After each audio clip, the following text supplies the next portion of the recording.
Good morning, and welcome to No Longer a People Pleaser.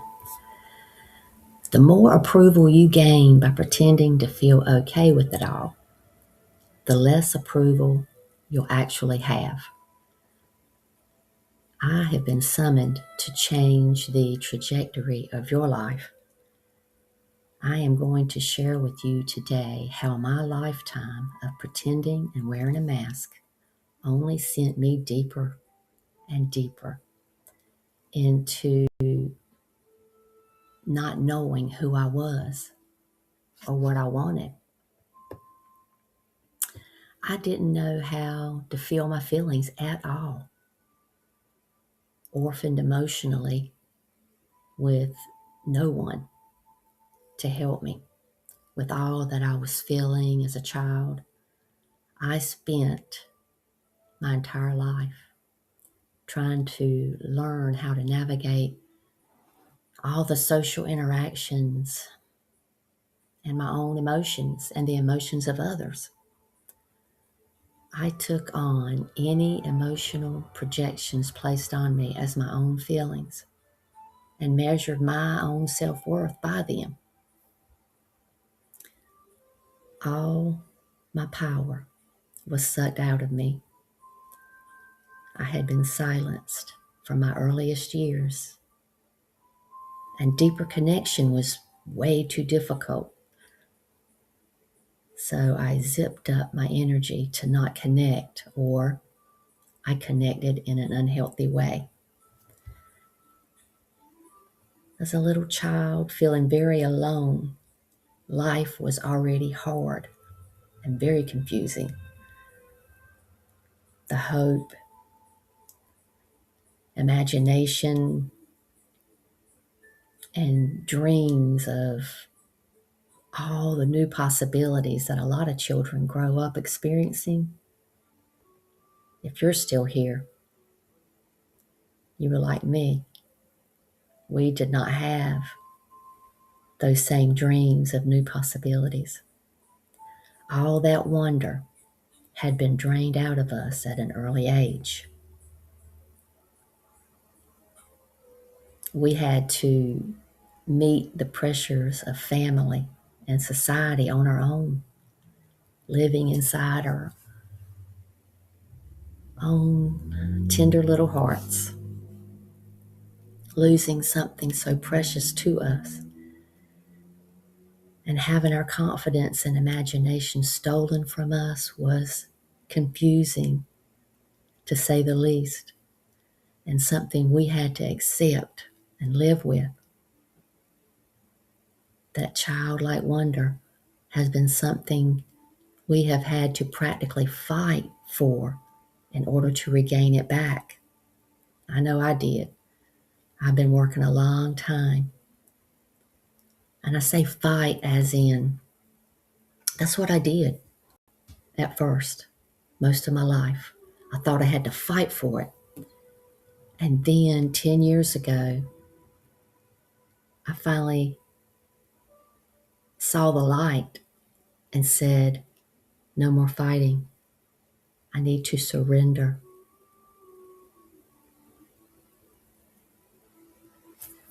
But after childhood, I spent the next 40 years taking on other people's energy, thinking I had to fight for it. I had to reach and struggle and try to figure out how to heal. I identified deeply with my own pain and suffering, and I quickly got lost in it.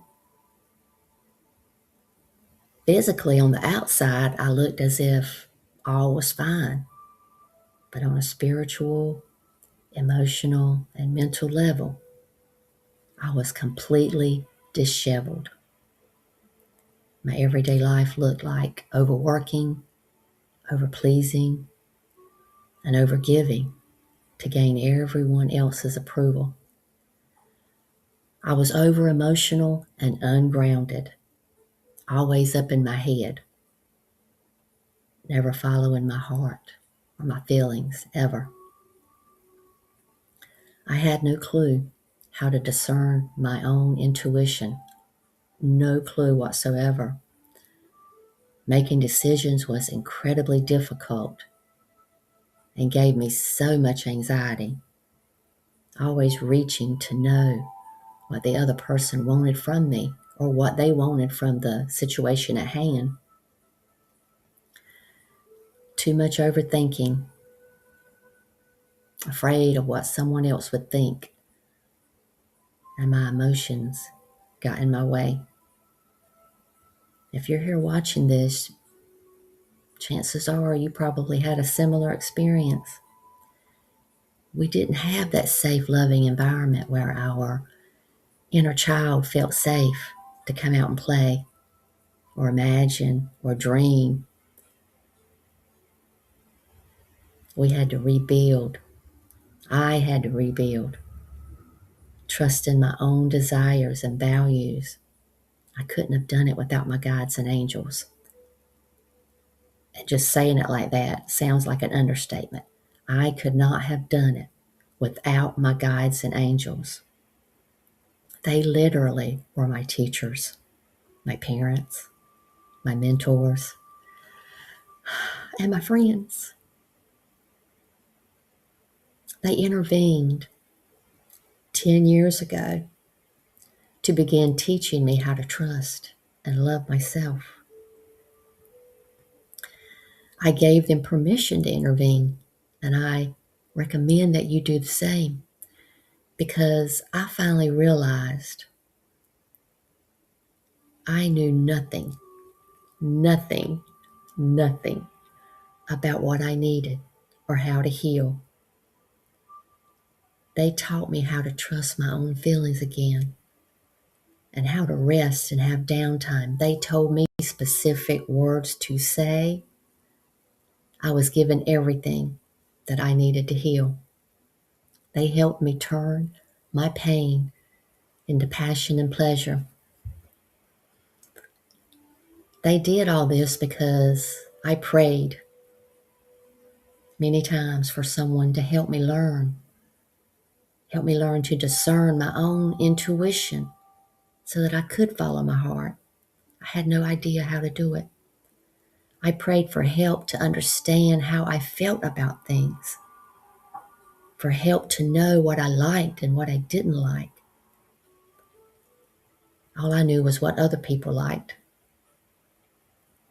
My whole life, I had focused on everyone else's wishes and wants, so much that I couldn't even gauge my own. A lot of work had to be done, not just by me. I had to do all the work, but my guides definitely had their hands full because I had been silenced at such a young age, infancy actually, from the very get-go. My mom admits to this day that we never bonded. I was emotionally manipulated. She used her emotions and my own emotions as a weapon against me.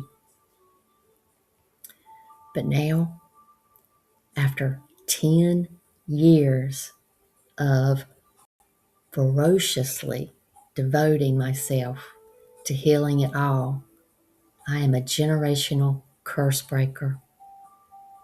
I had to fight back with courage, wisdom, divine knowing, lots of angel guidance, and self-love to break that curse. And the alchemy and transmutation of this generational curse was finalized and consecrated on my trip to Avalon, Glastonbury, England last September, which is another video I published around October or November of last year, 2025. I have finally learned how to give from an overflowing cup. I'm not taking from an empty cup anymore. I see from truth now.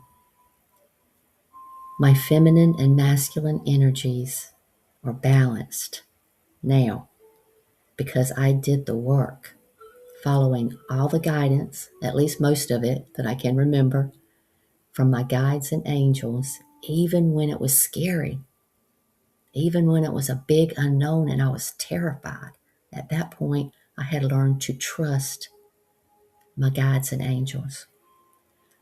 I did what they guided me to do because at that point, I had definitely learned, I knew that I could not heal based on what I had learned in the past. It all had to be a new way of doing things. They knew what I needed. I was convinced. I was convinced that I did not know. I just wanted to feel alive again and hopeful. And I wanted to love myself for a change. I knew mentally that I deserved all this, but I didn't know how to get there. Society, and that includes family, makes us think we have to keep up with the rat race in order to deserve a good life, in order to feel deserving, when in reality, we need to be uncaged from that rat race. Our inner child needs to be free. I purified my energetic field and learned who I truly am with the help of my angels and guides and all the hard work I had to do. My discernment has been healed, and I healed my thought process and a lot of the heavy emotional pain I had dragged around for decades. I gradually pulled back my energy from each person who kept me in a cage, one by one. It was definitely overwhelming many times because I was tied up in each of them.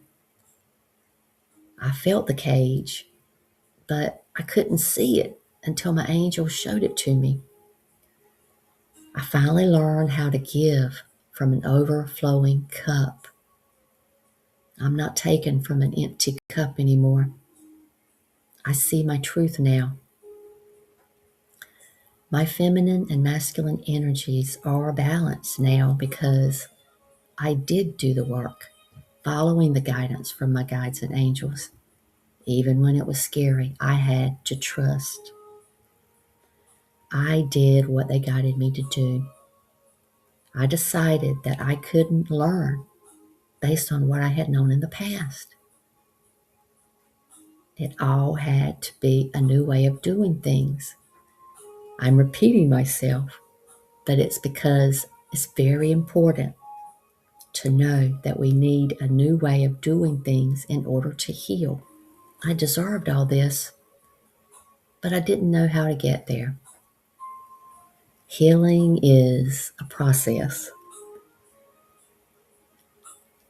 and the process gently brings your disheveled inner world back into order by slowly peeling away the many layers of emotional dysfunction, layers of lack of boundaries, lost identity, and a tangled and neglected inner compass, which is painful and confusing. And accumulated people-pleasing disorder that was created by other people's painful projections and maintained by our own chronic self-abandonment. Choose today, heart-centered friends, to no longer be a people pleaser. Your inner child is screaming to be free.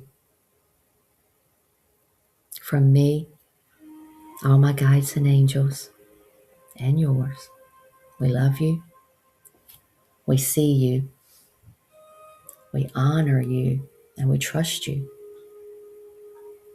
Keep doing the very best that you can and allow the guidance.